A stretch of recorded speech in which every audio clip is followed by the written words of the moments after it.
semuanya, balik lagi sama Mimi dan Zakia di SM Podcast. Nah teman-teman, jadi di masa-masa sekarang ini yang lagi banyak banget tugas, lagi UTS, banyak banget kegiatan, pasti kita gampang banget tuh yang namanya ngalamin stres. Lu juga gitu nggak, Zak? Lu jadi gampang stres nggak sekarang ini? Bener banget nih, Mi. Gue sendiri justru malah pas lagi nggak ada kerjaan juga bisa stres loh, Mi. Lah iya tuh, bener banget. Gue juga gitu. Kalau misalnya lagi nggak ada kegiatan, lagi nggak ada yang dikerjain, bawaannya malah overthinking mulu. BTW dari tadi kita ngomong stres. Sebenarnya apaan sih pengertian dari stres itu? Oke, gue jelasin nih ya, Mi, tentang stres. Nah, jadi stres itu berbeda nih sama kekhawatiran, tapi mereka saling terkait satu sama lain. Nah, kekhawatiran itu menghasilkan stres dan stres sendiri disebabkan oleh kekhawatiran. Nah, stres ini umumnya dikenal sebagai ketegangan. Jadi, stres itu menunjukkan tidak memadainya atau tidak adanya respons terhadap ancaman emosi, psikologis, maupun fisiologis. Nah, ancaman ini adalah respons yang penting dan bukan berupa stimulus. Nah, kata stres sendiri memiliki makna yang berbeda dalam konteks yang berbeda. Nah, dalam fisika nih ya, Mi, stres itu disebut sebagai kekuatan yang memberi tekanan pada struktur tertentu. Nah, kalau dalam psikologi, stres menunjukkan hasil dari interaksi antara seseorang dengan lingkungan sekitarnya. Sedangkan dalam fisiologis, stres menunjukkan perubahan yang terjadi akibat dari atau sebagai respon terhadap tindakan agen yang mengubah stres tersebut. Widih, keren banget nih Zakia, lengkap banget. Mungkin di sini gue mau jelasin juga nih dan nambahin sedikit tentang stres, yaitu karakteristiknya. Tadi kan Zakia udah pengertian, nah gue mau jelasin tentang karakteristiknya nih. Jadi karakteristik stres itu ada banyak. Pertama-tama nih Zak, karakteristik stres itu adalah keadaan ketidakseimbangan psikologis atau fisiologis yang ini adalah disebut dengan ketidakseimbangan kognitif. Terus Zak, ada juga yang namanya manifestasi reaktif. Terus habis itu stres ini juga bisa menjadi gangguan emosional. Terus gangguan atau kejutan yang tubuh dan pikiran tidak dapat menyesuaikan atau menyerap dengan cepat. Bukan hanya itu aja nih Jak, karakteristik stres ini juga adalah respons individu terhadap situasi tertentu baik di tempat kerja ataupun pas lagi sama keluarga. Pada dasarnya sih, pada situasi mental atau kondisi yang membawa perubahan mendadak, ketidakberdayaan, atau konflik, orang-orang itu menjadi rentan terkena stres. Terus ada juga nih, dua elemen yang diperlukan untuk stres terjadi. Yang pertama adalah stresor, dan yang kedua adalah stres. Terus respon individu terhadap stres tidak ada bandingannya. Artinya semua orang tidak sama-sama stres oleh hal yang sama. Ini karena semua orang itu kan memiliki hal-hal yang menjadi urgensinya. Misalnya di situasi tertentu si A ini stres, cuman si B biasa aja. Sedangkan di situasi tertentu si B malah stres banget, tapi si A nggak ngerasain apa-apa. Terus stres mungkin baik atau buruk bagi seseorang. Jadi stres itu bukan selalu buruk, tapi ada juga baiknya gitu. Terus stres itu mungkin berasal dari dalam, endogen, atau dari luar, eksogen. Kalau dari dalam endogen itu adalah kayak pikiran kita sendiri, kayak perasaan kita sendiri yang bikin stres. Misalnya kayak overthinking tadi, atau dari luar eksogen, yaitu dari lingkungan kita sendiri. Misalnya aja kayak cacian makian orang lain, kayak gitu. Terus stres dapat disesuaikan juga dalam banyak kasus. Tentu saja berbeda oleh orang yang berbeda. Terus stres itu dapat diukur dan juga jika stres tidak dikelola dengan baik itu dapat membahayakan jiwa manusia, baik di tubuh maupun pikirannya nih Zak. Nah, tapi bentar nih, Mi. Gue tuh masih bingung gitu, Mi. Apa aja sih jenis dan penyebab dari stres itu sendiri?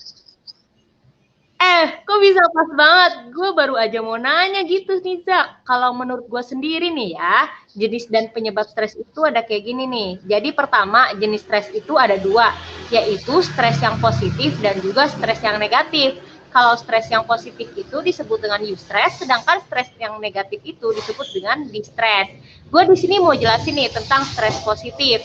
Kalau stres positif itu memiliki karakteristik sebagai berikut. Yang pertama, indikasi yang baik untuk kesuksesan di masa depan. Yang kedua, ada tantangan untuk perbaikan. Yang ketiga, menjadi motivasi untuk orang tersebut bekerja. Yang keempat, tidak mempengaruhi tubuh ataupun pikiran. Jadi orang yang stresnya itu nggak sampai sakit, nggak sampai pusing, sakit kepala, nggak sampai kayak gitu. Terus yang terakhir adalah sekresi adrenalinnya itu adalah kegembiraan dan juga sukacita. Oh, oke nih, Mi. Nah, gue juga mau nambahin buat stres yang negatif nih, Mi. Jadi, stres negatif itu memiliki beberapa dampak nih, Mi. Yang pertama tuh menyebabkan kelelahan fisik. Nah, yang kedua menyebabkan penyakit kayak misalnya darah tinggi, terus sakit kepala. Nah, selanjutnya ada pengurangan efisiensi dan produktivitas kita. Nah, terus bisa juga menyebabkan rasa kekecewaan dan juga frustasi nih, Mi. Terus bisa juga menyebabkan ketidakseimbangan di mana kita jadi mudah marah, terus mudah terkena penyakit juga, terus gampang lelah gitu, Mi. Waduh, saling bertolak belakang banget nih ya, stres positif sama stres yang negatif. Zak, tapi menurut gua nih ya, stres itu bisa diakibatkan karena kepribadian juga loh. Ah, masa, Mi? Yang benar? Ih, sumpah, makanya tuh nggak semua orang gampang stres. Ya karena bawaan kepribadiannya kayak gitu. Bener nih, Mi, kata lu. Barusan gue nyari nih, terus dapat hasilnya, yaitu tipe kepribadian dan juga stres. Nah, menurut pengetahuan empiris nih, stres itu dikaitkan dengan pola kepribadian. Nah, pada dasarnya itu ada dua jenis kepribadian, kepribadian A dan juga B. Nah, tipe kepribadian A ini tipe yang dinamis, gelisah, menuntut, aktif, dan juga berorientasi pada tindakan. Nah, sedangkan yang tipe B ini kebalikannya nih, Mi. Kepribadian B itu justru malah santai, terus lamban, tenang, dan juga pragmatik. Nah, si tipe kepribadian A ini dia menghasilkan lebih banyak stres. Nah, sedangkan si tipe kepribadian yang B ini dia menghasilkan lebih sedikit stres.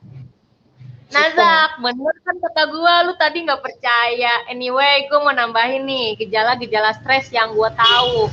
Jadi nih nggak asal nyebut stres aja, padahal mah nggak stres. Jadi gejala stres yang benar-benar itu kayak gini nih, Zak. Nah, jadi beberapa gejala penting yang terkait dengan stres adalah sebagai berikut.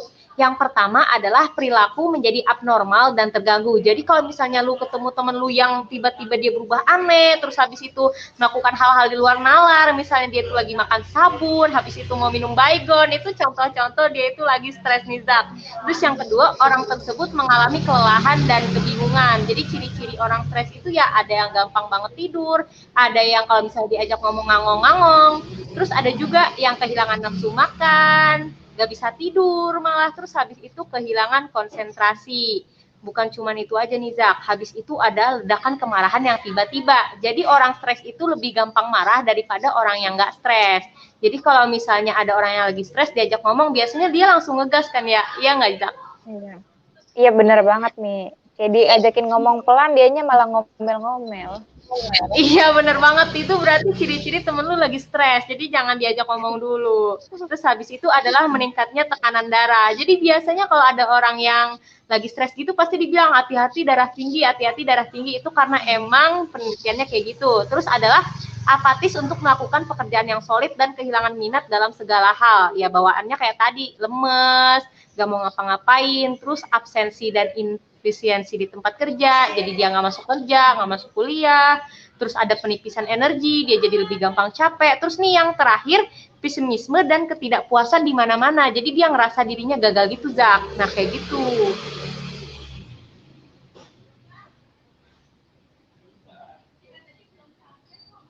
Sekalian nambahin lagi nih ya, Zak, gue ada sedikit info mengenai model analisis stres menurut Hans Selye. Jadi model analisis stres menurut si Selye ini adalah model sindrom adaptasi umum yang disebut menurut Selye. Dari perspektif biologis, salah satu model terkenal diberikan oleh Hans Selye pada tahun 1950. Dalam model ini, stres didefinisikan sebagai respon adaptif terhadap situasi eksternal yang menghasilkan penyimpangan fisik, psikologis, atau perilaku untuk peserta organisasi. Selye menjelaskan bahwa ketika seseorang harus menghadapi situasi ancaman, mekanisme respons bekerja, mereka itu akan menghadapi tiga hal yang berikut ini gue akan sebutin. Yang pertama adalah tahap alarm. Ini adalah tahap pertama dari potensi stres. Namun awalnya tubuh mencoba menyesuaikan diri dengan situasi yang baru. Situasi mungkin mengalami stresor atau sesuatu yang menghasilkan stres. Pada tahap awal, tingkat energi tinggi dan kekuatan penyesuaian sangat besar. Jadi, ini bisa menjadi positif. Jenis stres yang umumnya disebut eustress. Eustress bermanfaat untuk seseorang dalam banyak hal. Jadi pada tahap alarm ini, gue tadi udah jelasin tentang stres positif kan ya, yang disebut dengan eustress. Jadi pada tahap alarm ini, stresnya masih bersifat positif kayak gitu. Terus yang kedua adalah tahap resistensi. Tahap perkembangan stres ini sangat penting. Pada tahap ini, tubuh merasakan sindrom stres yang sebenarnya. Kekuatan perlawanan datang ke tingkat kritis dan individu mengalami situasi perkelahian atau penerbangan. Individu sekarang harus membuat keputusan penting apakah akan tetap tinggal atau melarikan diri. Jika kekuatan perlawan individu masih cukup, dia tetap tinggal. Jika tidak, dia mencoba melarikan diri. Waduh, serem banget nih kalimatnya ya, tahap resistensi. Udah kayak orang mau kabur dari rumah atau enggak. Terus habis itu yang terakhir adalah tahap kelelahan. Jika seseorang berada pada tahap resistensi dan memutuskan untuk bertarung dengan situasi stres, dia cepat atau lambat akan mengalami gangguan sistem kekebalan tubuh dan dia akan merasa benar-benar lelah. Tahap ini ditandai dengan kegagalan, frustasi, dan ketakutan, dan itu disebut tahap distres, yang merupakan jenis negatif dari stres yang merusak tubuh dan pikiran. Jadi biasanya nih, orang-orang yang udah mau bunuh diri kayak gitu, dia udah ada di tahap terakhir stres yang gue sebutin tadi, yaitu di tahap kelelahan. Udah sangat lelah dengan hidup, udah nggak bisa ngapa-ngapain, jadi dia itu pengennya udah ngakhirin hidup aja gitu, Zakia. Nah, gue mau nambahin juga nih, Mi, ada model stres juga, tapi dari Lazarus sama Volkmann. Nah, itu tuh disebut model ketidakcocokan. Nah, dalam model ini, stres itu ditafsirkan sebagai ketidakcocokan antara penilaian primer, yaitu permintaan yang dirasakan, dan penilaian sekunder, yaitu kemampuan yang dirasakan untuk mengatasi. Nah, tepatnya ketika tingkat permintaan primer melebihi kemampuan untuk mengatasi situasi. Nah, di fenomena ini stres dihasilkan ini. Nah, namun kalau misalnya kemampuan untuk mengatasi kita lebih tinggi daripada stresor pengganggunya, nah stres itu tidak akan dihasilkan nih. Jadi tuntutan utama dalam permintaan yang dirasakan ini adalah tujuan dan masalah yang terkait dengan mereka, bahwa seseorang pada dasarnya ingin mencapai dan melakukan masing-masing tujuannya agar terpenuhi. Nah, ketika tujuan-tujuan ini terancam nih, atau ada faktor yang membuat pencapaian tujuan-tujuan ini menjadi berbeda atau tidak mungkin, orang itu akan mengalami yang disebut dengan sindrom stres. Nah, model dari ini tuh menjelaskan tentang asal-usul stres dalam hal pencapaian dan juga kegagalan dalam kehidupan manusia nih. Nah, jadi model Lazarus dan Volkmann ini adalah jenis model stres transaksional. Nah, di mana stres dipandang sebagai konsekuensi dan interaksi antara faktor situasional dan juga pribadi. Nah, ini adalah transaksi antara orang dan juga lingkungannya. Terjadi kesenjangan antara persepsi permintaan dan juga kemampuan untuk mengatasi permintaan itu sendiri yang akhirnya menciptakan stres pada diri kita nih. Nah, tidak ada stres, jadi nggak akan ada stres kalau misalnya kemampuan untuk mengatasi permintaan yang tadi itu melebihi dari intensitas si permintaannya sendiri, gitu, Mi. Iya bener banget. Lu ngomong kayak gini, gue jadi keingat kayak Allah selalu memberikan cobaan sesuai dengan kapasitas hambanya. Jadi kalau misalnya kita mampu, kita itu nggak bakal stres gitu kan ya. Jadi kesimpulannya. Nah iya bener banget nih. Nah, oke, jadi lu tadi udah jelasin tentang model ketidakcocokan dari Lazarus sama Volkmann. Berikutnya ada banyak lagi nih model-model yang lain, tapi kayaknya kita bakal langsung aja nih ke pertanyaan yang selanjutnya. Kira-kira ada lagi nggak sih yang lu bingungin tentang stres itu? Nah, gue mau nanya nih, Mi, kalau misalnya stres itu bisa diukur nggak sih, Mi? Kalau menurut gue sih ya, stres itu bisa diukur dan pasti diukur sih. Soalnya gini, stres itu kan adalah fenomena kualitatif dan sifatnya menunjukkan kualitas intensif.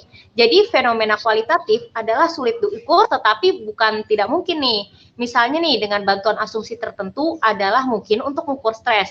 Dalam konteks ini, situasi berikut bersifat instruktif. Yang pertama adalah stres menjadi konsep kualitatif. Itu hanya dapat diukur sebagai tingkat stres yang berbeda dengan disusun secara berurutan, dari tinggi ke rendah atau dari rendah ke tinggi. Dalam hal ini, seseorang dapat mengukur stres dengan menunjukkan situasi stres yang lebih tinggi atau lebih rendah. Berikutnya adalah stres bukanlah besaran yang dapat diukur secara kuantitatif, karena dia tadi modelnya kualitatif, jadi nggak mungkin bisa diukur secara kuantitatif. Dengan kata lain, ini bukan secara kardinal terukur, tetapi dapat diukur secara ordinal dengan menunjukkan situasi yang menyebabkan stres yang lebih tinggi ataupun lebih rendah. Pasti kita sering juga kan tuh dapat G-form yang dari pilihlah 1 sampai 10, kamu ini termasuk yang mana. Nah, itu stres bisa diukur dengan cara yang kayak gitu. Terus perbandingan stres antar pribadi tidak mungkin dilakukan dengan pasti atau tepat. Karena ya balik lagi, ini adalah kualitatif, bukan kuantitatif. Berikutnya adalah terkadang stres dapat diukur dengan memberikan angka. Hal ini dilakukan terutama dalam kasus pengukuran tekanan darah. Jika tekanannya tinggi, tingkat stresnya juga tinggi. Berikutnya adalah di dunia kontemporer banyak gadget yang tersedia untuk mengukur tingkat stres. Tetapi mereka memiliki keterbatasan yang melekat dan hasilnya tidak boleh digunakan untuk perbandingan stres antar pribadi. Karena balik lagi tadi, stres antar orang itu beda-beda. Nah, kalau dari gua, yang gua tahu itu aja sih, Zak. Nah, oke, Mi. Nah, dari tadi nih kan kita ngomongin masalah stres ya kan, Mi. Nah, tapi gimana sih cara kita bisa memanajemen stres itu sendiri? Nangis di bantal mungkin ya, supaya bisa termanajemen gitu stresnya. Enggak, Mi, bukan gitu nih, Mi, caranya. Jadi, ada nih cara untuk memanajemen stres. Jadi, ada solusi yang disarankan untuk mengelola stres. Yang pertama itu latihan pernafasan dalam. Nah, selanjutnya tuh mengembangkan sikap tabah yang dimana artinya tuh kita mengambil sikap yang sama setiap saat, baik dalam kesedihan atau dalam sukacita. Terus melakukan satu hal pada satu waktu, bisa juga nih, Mi, berlatih yoga dan meditasi. Nah, terus selanjutnya berarti relaksasi dan juga tertawa. Kayak ya bercanda sama temen, terus sama keluarga gitu, Mi. Terus selanjutnya berdoa secara teratur agar hati kita juga damai. Nah, terus selanjutnya bisa dengan cara merasionalkan masalah yang ada. Terus menurut Tai Chi nih bisa juga dengan cara mendengarkan musik, terus main sama olahraga. Nah, terus bisa juga berpartisipasi dalam hobi, kayak kita misalnya punya hobi melukis nih, terus pas kita lagi stres, terus ya udah kita lukis aja apa yang ada gitu ya kan. Nah, terus bisa juga nih mengambil cuti dari beberapa hari dari rutinitas pekerjaan dan juga pergi berlibur nih, kayak berlibur bareng temen, bareng keluarga, ya kan. Berliburan sendiri juga nggak apa-apa, yang penting stresnya hilang gitu. Nah, terus juga bisa nih pakai obat penenang, tapi kalau yang khusus yang ini tuh harus sesuai sama saran dari dokter ya, nggak bisa sembarangan nih kita pakai obat penenang, nanti malah jadi kenapa-kenapa lagi. Overdosis. Iya, bener. Nah, selanjutnya juga jangan menganggap semua masalah itu serius. Jadi kan masalah tuh kadang ada seriusnya, ada enggaknya. Nah, jadi jangan semuanya dianggap serius gitu. Bisa lah santai-santai sedikit. Kalau semuanya dianggap serius, nanti malah jadi tekanan sendiri ke kitanya gitu, Mi. Nah, selanjutnya adalah tetap optimis dan berpikiran positif. Nah, kalau misalnya kita berpikiran yang positif-positif kan, auranya juga yang balik ke kita bakalan positif juga nih, Mi. Gitu, Mi. Bener banget nih, Zak. Nih gue mau nambahin nih, dari penjelasan lu tadi manajemen stresnya udah lengkap banget. Gue mau nambahin sedikit aja nih. Yang pertama adalah mengalokasikan waktu dan selesaikan pekerjaan prioritas terlebih dahulu. Kayak kita sekarang nih, tugas UTS kan banyak, tapi kan gak semua deadline-nya di hari yang sama, di jam yang sama, atau cuma 10 menit doang deadline-nya.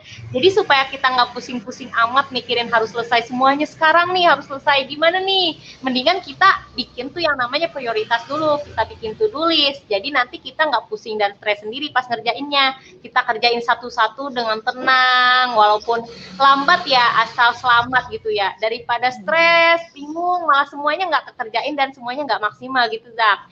Terus habis itu adalah menyeimbangkan antara pekerjaan dan kehidupan keluarga. Alokasikan waktu berkualitas untuk keluarga. Jadi kadang-kadang gue sering lihat tuh, kalau misalnya bapak-bapak yang udah pangkatnya tinggi ya kan, yang kerja terus, yang misalnya kerja di kantor, itu bahkan pas lagi weekend tetap aja kerja di kantor, yang ada malah waktu sama keluarganya kurang.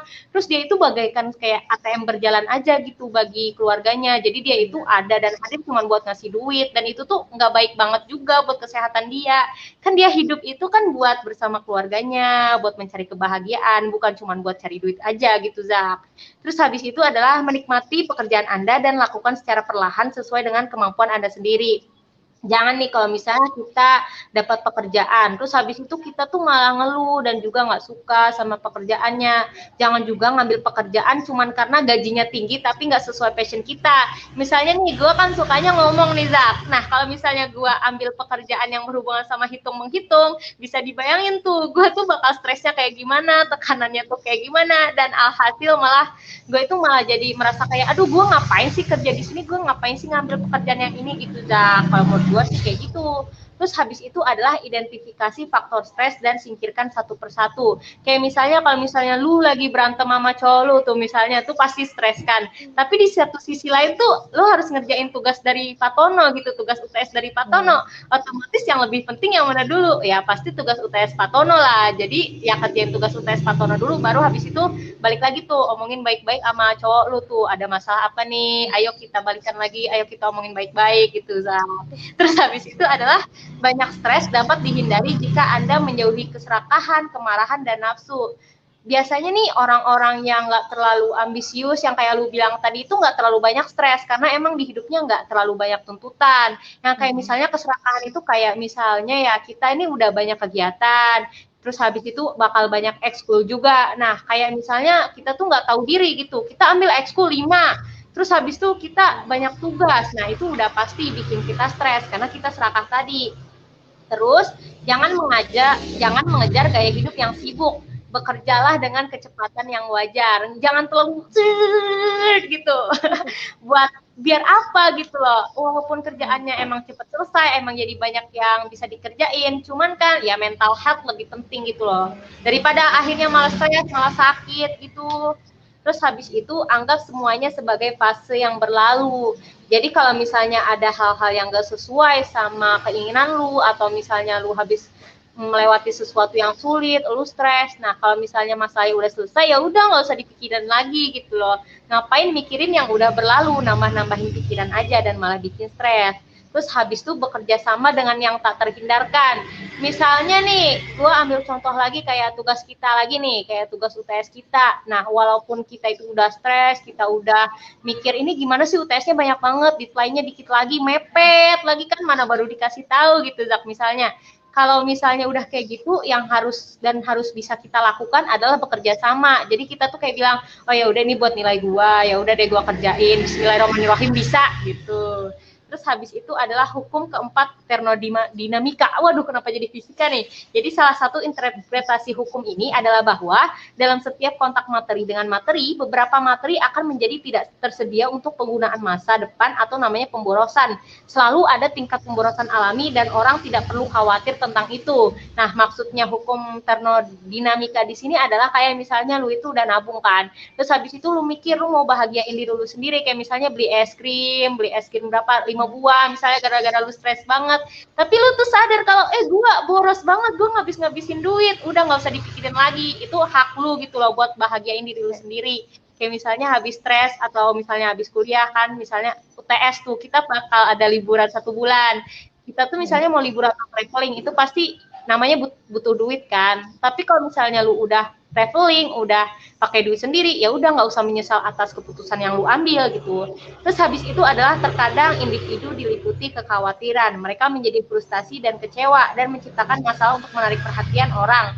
Jenis kekhawatiran ini tidak asli, jangan membuat kekhawatiran Anda sendiri. Kebanyakan orang menciptakan kekhawatiran mereka sendiri. Gue mau nanya nih, Zak, kalau lu sendiri sering gak nih yang namanya tiba-tiba overthinking, padahal hal itu belum terjadi di kehidupan lu gitu, Zak?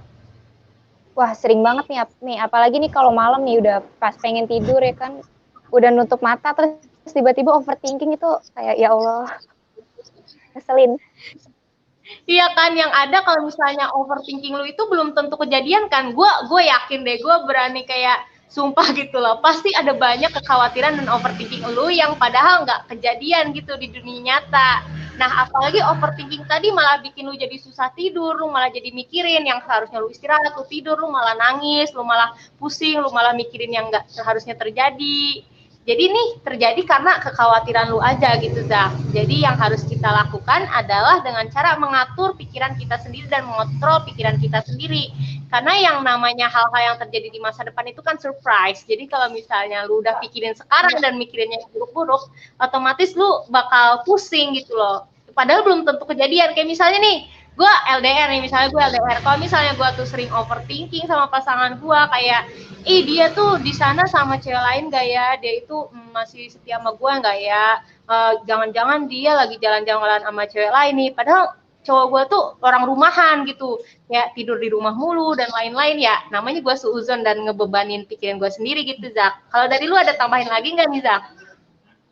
Ada nih tambahan. Nah, jadi kalau misalnya kita benar-benar merasa khawatir, bisa nih kita menganalisis faktor-faktor yang menyebab kita khawatir dengan cermat. Jadi jangan dipikirin juga deh kekhawatirannya tuh kayak gimana, tapi pikirinnya tuh gimana caranya supaya kita bisa menyelesaikan kekhawatiran tersebut. Nah, kalau bisa sih bukan untuk menyelesaikan sementara, tapi menyelesaikan untuk selamanya. Nah, bisa juga nih menghilangkan kekhawatiran dengan cara membuat penilaian diri dan menganalisis diri sendiri. Nah, jadi kita tuh mencoba secara perlahan, bertahap dan juga sejauh mungkin nih, gimana dengan kemauan yang kuat, kepercayaan diri, dan juga berpikir secara positif. Nah, di situ kita bisa nih mengubah seluruh situasi yang ada. Nah, dengan berpikir positif tuh tadinya kan situasinya dari yang gak nyaman, terus merasa kurang enak. Nah, karena kitanya berpikiran positif tuh jadinya situasinya berubah juga ikut menjadi positif. Nah, itu menurut yang dikatakan oleh Peale pada tahun 1953. Nah, ada juga nih dari Dale Carnegie tahun 1948, dia merupakan seorang penulis buku teralis yang terkenal dengan bukunya How to Stop Worrying and Start Living. Nah, itu dia tuh merupakan salah satu pemuda paling tidak bahagia di daerah New York sana. Nah, tapi secara bertahap dia menghilangkan kekhawatiran yang ada pada dirinya dan melalui rencana dan juga tindakan yang positif, dia menjadi sangat sukses nih selanjutnya.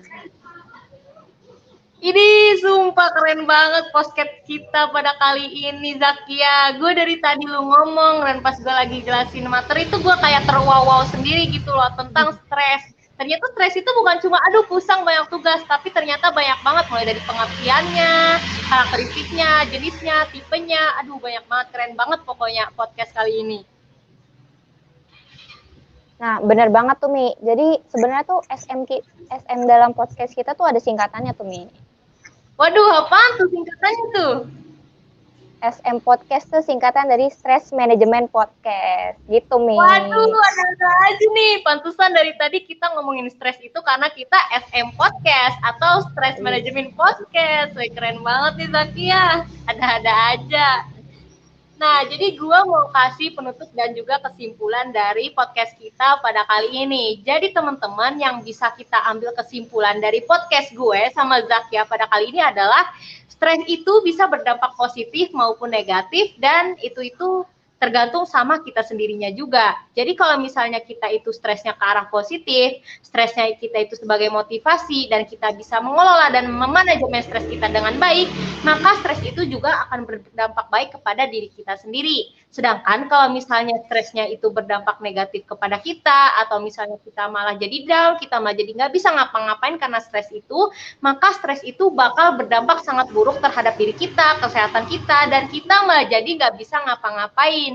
Jadi kalau misalnya dari gue sendiri nih sama dari Zakia itu ingin menyarankan kalian untuk mendengarkan podcast kita dengan baik. Tadi kan dari awal sampai akhir yang bisa kita ambil adalah hal terpenting dalam hal stres ini adalah cara manajemennya, karena kita itu stres itu adalah hal yang wajar teman-teman. Jadi kalau misalnya kalian stres itu bukan berarti kalian gangguan jiwa, kalian bakal harus ke psikiater dan lain sebagainya, tapi kalian bisa mengelola stres kalian sendiri dengan cara memanajemen itu tadi, kayak jangan terlalu ambil pusing, terus habis itu tahu prioritas, dan juga kalau ngapa-ngapain itu nggak usah terlalu tergesa-gesa, nggak usah kayak ambisius banget semuanya, misalnya nilai mau A+ dan lain sebagainya. Tapi kalau misalnya kalian bisa memanajemen stres kalian itu, maka itu akan mendatangkan kesuksesan ke kalian pada suatu hari gitu teman-teman. Jadi kayak misalnya kalau kita nggak ada stres gitu, kita tuh bakal flat-flat aja menjalani hidup. Kayak misalnya nih, gue dapet tugas UTS lagi. Waduh, UTS mulu ya gue sebut-sebut dari tadi. Karena emang kita lagi UTS nih. Kita juga lagi ngerjain UTS kan sekarang.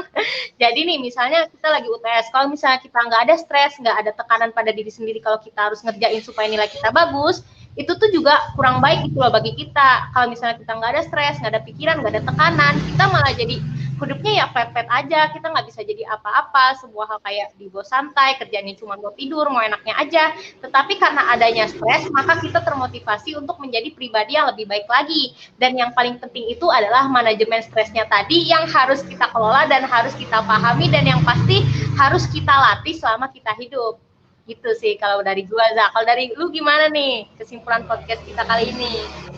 Nah, benar banget nih, Mi. Jadi, yang terpenting dari podcast ini adalah bagaimana cara kita memanajemen diri kita agar kita nih terhindar dari stres. Jadi, sebenarnya nggak apa-apa kalau misalnya kita stres itu, yang penting stresnya itu masih di tahap eustress atau stres yang bersifat positif. Nah, sedangkan kalau misalnya kita udah masuk ke stres yang bersifat negatif, kita bisa memanajemen diri kita sendiri. Sama kayak yang tadi udah Mimi jelasin, banyak banget kan cara kita untuk memanajemen diri kita agar tidak ke arah stres yang negatif. Nah, itu aja sih, Mi, podcast dari kita ya kan, Mi?